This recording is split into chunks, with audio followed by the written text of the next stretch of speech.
Welcome back to Sunday Night in America. Florida was once purple, but not anymore.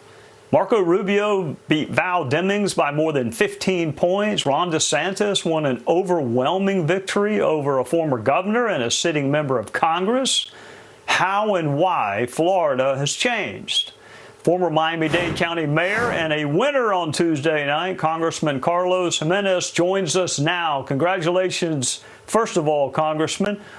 What's happening in Florida? Why the change?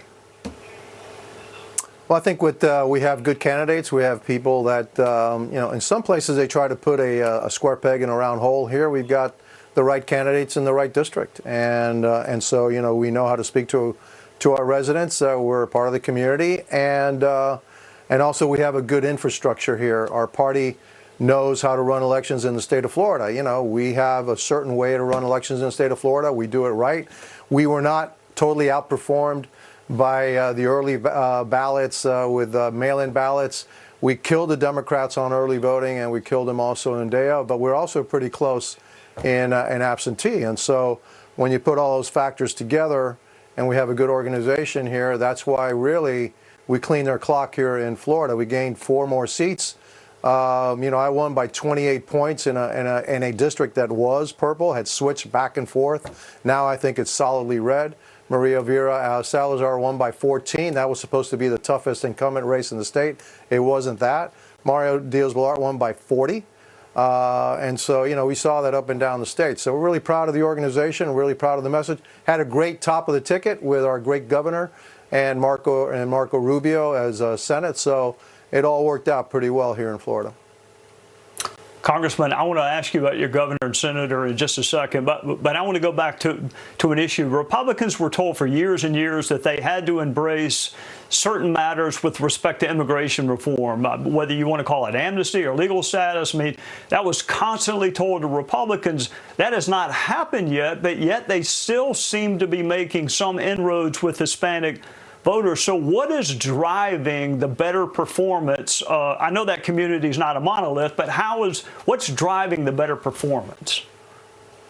I mean, if you're talking about immigration, we want legal immigration. Yeah, we like immigration, but we don't like illegal immigration. We certainly don't like what's going on at the border right now, the chaos that's going there. And so, one of the messages that I had, part of my campaign was we need to fix the chaos at the southern border. We need to fix inflation. We need to, do something, about high gas prices. Those are the messages that we had, and then also some solutions to that.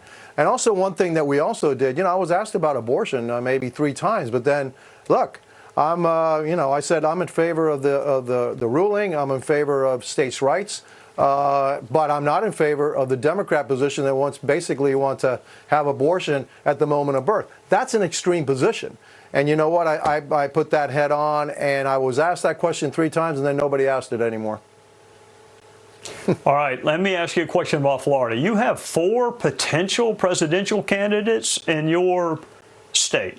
So how are you going to, I guess it's great for tourism. It's great for people that are in the politics business, but how will you not, you have a very popular governor, you have Marco Rubio, you have Rick Scott, who has expressed an interest, and then you have the former president. So how do Floridians navigate the next couple of years? I think, look, it's 2 years in politics. It's an eternity. This has to shake out. What we have to do as Republicans is come together. The adversary is not us. The adversary is Joe Biden, his administration. The adversaries are the Democrats and their crazy policies. That's who we should be focused in on, not each other. We got 2 years to figure it out. The people, the good people from the Republican Party will figure out who their candidate's going to be, and then we all need to get behind that person and make sure that a Republican is the next president of the United States, because I don't think that this country can survive another 4 years of Joe Biden or whoever is going to succeed him as the president from the Democrat Party. We need to unite. We need to save this country. We need to save this country. It has to be a Republican president. Speaking of coming together, you leave beautiful Florida to go back to D.C. I think it's next week to have what could be a very spirited contest for Speaker. You're in a state where Republicans did really, really well. I cannot imagine that the voters want to see a bunch of internecine fighting among House Republicans. But what do you think is going to happen next week? Well, actually, we go back in session tomorrow. We were supposed to have some leadership votes Tuesday, but since we don't even know what the outcome of the race is going to be, are we going to be in the majority? I think that's going to be premature. I would hope that we all coalesce around Kevin McCarthy. He's been our leader, and that again we start focusing in on the real adversary, which is the Democrat Party, Joe Biden, and not us. We need to come together. I think the country wants us to come together. Put out a coherent message of what we want to do as Republicans, how we are going to stop the crazy policies of Joe Biden, and what we have to offer, the alternative that we have to offer to America. Bring America back to prosperity, bring America energy back to dominance in the world, stop the chaos happening at the southern border, a coherent foreign policy. All the things that really we want as Americans. That's what we need to home in on when we get back together. Congressman, I was trying to give you another week of vacation, but it's off to work tomorrow. My apologies. Safe travels. Thank you for joining us on a Sunday night. Thank you, Trey.